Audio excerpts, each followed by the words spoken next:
Hello friends, હું જ્યોતિ ગજ્જર સુરતથી. આજે હું તમારી સાથે હોળીના તહેવાર માટે એકદમ ટેસ્ટી ચટપટો ધાણી મમરાનો ચેવડો કેવી રીતે બનાવવો એની રેસીપી શેર કરીશ. સ્પેશિયલ મસાલો તૈયાર કરીને બનાવેલો આ ચેવડો ઘરમાં હોય એ જ સામાન વાપરીને ઓછી મહેનતે ઓછા ટાઈમમાં બનાવી શકાય. એ પણ બહારના રેડીમેડ પેકેટમાં મળે એના કરતાં ઓછા ખર્ચમાં, બિલકુલ ચોખ્ખો અને હાઇજેનિક. તો ચાલો આજની આ મજેદાર રેસીપી શરૂ કરીએ. ચેવડો બનાવવા માટે 250 ગ્રામ લાલ જુવારની દાણી લીધી. એને ચારણા વડે ચાળી લીધી એટલે એમાં રેતી કે કચરો હોય એ નીકળી જાય. 150 ગ્રામ મમરા લીધા. એને પણ એ જ પ્રમાણે ચારણા વડે ચારીને ચોખ્ખા કરી લીધા. સાથે બાકીની સામગ્રીમાં 50 ગ્રામ મકાઈના પોહા, 50 ગ્રામ આવા ત્રિકોણ ફ્રાયમ્સ અને 100 ગ્રામ કાચા સિંગદાણા. હવે ચેવડો માટે સ્પેશિયલ મસાલો તૈયાર કરી લઈએ. એના માટે એક નાની સાઇઝની વાડકી લીધી. એમાં 2 ટેબલસ્પૂન કાશ્મીરી લાલ મરચું, 1 ટેબલસ્પૂન તીખું લાલ મરચું, 1 ટેબલસ્પૂન દળેલી ખાંડ, 1 ટીસ્પૂન આમચૂર પાવડર, 1 ટીસ્પૂન ચાટ મસાલો અને સ્વાદ પ્રમાણે 1+અડધી ટીસ્પૂન મીઠું ઉમેરીને દરેક મસાલા એકબીજા સાથે સારી રીતે મિક્સ કરી લઈએ. આમ દરેક મસાલા પહેલેથી જ મિક્સ કરીને પછી ચેવડામાં નાખીએ તો એકદમ ટેસ્ટી ચટપટો બને. સ્પેશિયલ મસાલો તૈયાર છે તો હમણાં સાઈડમાં રાખું છું. અને આગળના સ્ટેપમાં એક કઢાઈમાં થોડું તેલ લઈને સ્ટવ ઉપર ગરમ કરવા મૂકી દીધું. તેલ ગરમ થઈ ગયું માટે એમાં થોડા મકાઈના પૌવા નાખીને એનું તાપમાન ચેક કરી લઉં છું. તેલનું તાપમાન બરાબર છે તો હવે સૌથી પહેલાં એમાં મકાઈના પૌવા ફ્રાય કરી લઈએ. તેલ સારી રીતે ગરમ થયું હોય તો જ એમાં મકાઈના પૌવા નાખતાની સાથે તરત જ ખીલીને ડબલ સાઇઝના થઈ જાય. આ પ્રમાણે બાકીના ફ્રાય કરી લઈએ. હવે આગળ આ જ તેલમાં ત્રિકોણ ફ્રાયમ્સ મૂકીને એને પણ ફ્રાય કરી લઈએ. થોડા 4 બેચમાં ફ્રાયમ્સ તળી લીધા. હવે આ જ તેલમાં કાળા મરીના પાપડ લીધા, એ ફ્રાય કરી લઉં છું. હવે આગળ આ જ તેલમાં કાચા સિંગદાણા નાખું છું. એને જારી વડે કન્ટિન્યુ હલાવતા રહીને એની ઉપર હલકો ગોલ્ડન કલર આવે ત્યાં સુધી ફ્રાય કરી લઈએ. સિંગદાણા ફ્રાય થઈ ગયા માટે એને તારવાળી જારીમાં લઈને આગળ ફ્રાય કરેલી સામગ્રી સાથે વાસણમાં રાખું છું. છેલ્લે ગેસ ફ્લેમ બિલકુલ લો તરફ રાખીને આ ગરમ તેલમાં થોડા કઢી લીમડાના પાન ફ્રાય કરી લઉં છું. હવે આ કઢાઈમાંથી વધારાનું તેલ કાઢી લીધું અને 2 ટેબલસ્પૂન જેટલું રાખ્યું. તેલ સાધારણ ગરમ છે. એમાં 1/2 ટીસ્પૂન જેટલી હિંગ, 1/2 ટીસ્પૂન જેટલી હળદર અને સ્વાદ પ્રમાણે 1/3 ટીસ્પૂન જેટલું મીઠું ઉમેરીને મિક્સ કરી લઈએ. હવે આ વઘારમાં મમરા ઉમેરીને મિક્સ કરી લઉં છું. કઢાઈમાં કન્ટિન્યુ ટવેટો ફેરવીને મમરા શેકી લઈએ. 5થી 6 મિનિટ માટે કન્ટિન્યુ હલાવતા રહીને મમરા શેકી લીધા એટલે આવા ક્રિસ્પી કુરકુરા થઈ ગયા. માટે ગેસ ફ્લેમ બિલકુલ લો તરફ કરીને આ વઘારેલા મમરા કઢાઈમાંથી એક બીજા વાસણમાં કાઢી લઉં છું.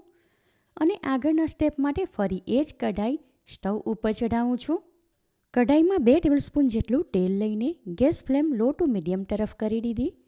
તેલ ગરમ થાય ત્યાર પછી એમાં 1/2 ટીસ્પૂન હિંગ, 1/2 ટીસ્પૂન જેટલી હળદર અને 1/3 ટીસ્પૂન જેટલું મીઠું ઉમેરીને મિક્સ કરી લઈએ.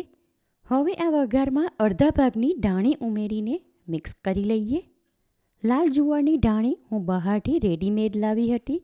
એને હવા લાગવાના કારણે થોડી સોફ્ટ થઈ ગઈ હોય છે.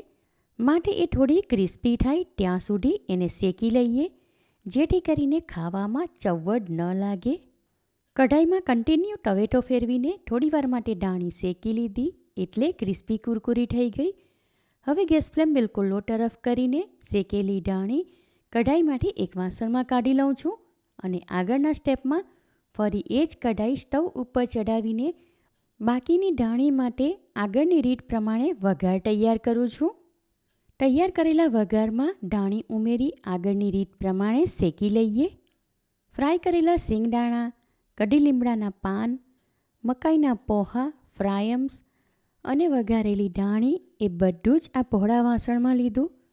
આમાં ફ્રાયમ્સની નાની ટુકડી કરી લઉં છું એટલે આખા ન દેખાય. સાથે આમાં વઘારેલા મમરા ઉમેરીને મિક્સ કરી લઈએ. પાપડ ફ્રાય કરીને અલગ વાસણમાં રાખ્યા હતા એનો ચૂરો કરી લઉં છું. ચેવડોમાં નાખવા માટે સ્પેશિયલ મસાલો તૈયાર કરીને રાખ્યો હતો એને ગરણામાં લઈને આમાં ઉમેરું છું એટલે મસાલાની કોઈક આખી કણી હોય એ અલગ થઈ જાય. થોડો થોડો મસાલો સ્પ્રિંકલ કરીને સાથે ચેવડોમાં મિક્સ કરતા જઈશું. તૈયાર કરેલો બધો જ મસાલો આ ચેવડોમાં ઉમેરી દીધો કારણ કે હમણાં સુધી આમાં કોઈ મસાલા ઉમેર્યા ન હતા. ફક્ત વઘારમાં હિંગ, હળદર અને સ્વાદ પ્રમાણે મીઠું લીધું હતું. હવે છેલ્લે આમાં ફ્રાય કરેલા પાપડનો ચૂરો, 2 કપ ભરીને મસાલા બુંદી અને 2 કપ ભરીને તીખા ગાંઠિયા ઉમેરું છું. ત્યાર પછી ચેવડોમાં આ બધું સારી રીતે મિક્સ કરી લઈએ. હજુ આ ચેવડોમાં જેમ જેમ મસાલા મિક્સ થશે તેમ તેમ એનો કલર બદલાશે. આ ટાઈમ પર ચેવડો એકવાર ટેસ્ટ કરી લઉં છું. ધાણી મમરાનો ચેવડો બહુ જ ટેસ્ટી ચટપટો બન્યો. આમાં મીઠું, મરચું બધું જ પ્રમાણ બરાબર છે. હમણાં થોડીવાર માટે આમને આમ આ પહોળા વાસણમાં રાખું છું. સારી રીતે ઠંડો થઈ જાય ત્યાર પછી એને એક એરટાઇટ સ્ટીલના ડબ્બામાં ભરી દઈશું. હોળીના તહેવાર માટે ડબ્બો ભરીને ક્રિસ્પી કુરકુરો ધાણી મમરાનો ચેવડો તૈયાર છે. જોતાની સાથે જ ખાવાનું મન થઈ જાય એવો આ ચેવડો સ્પેશિયલ મસાલો તૈયાર કરીને બનાવ્યો એટલે એકદમ ટેસ્ટી ચટપટો બન્યો.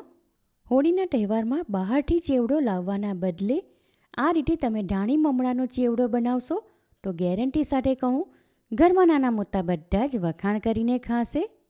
એકવાર આ રીતે ધાણી મમરાનો ચેવડો બનાવીને એક એરટાઇટ ડબ્બામાં ભરી દઈએ તો કમસે કમ 22થી 25 દિવસ સુધી ખાવા માટે લઈ શકાય.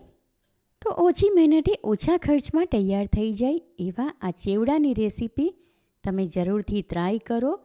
તમે મારી રેસીપી ક્યાંથી જુઓ છો અને કેવી લાગી એ કમેન્ટ કરીને જણાવો.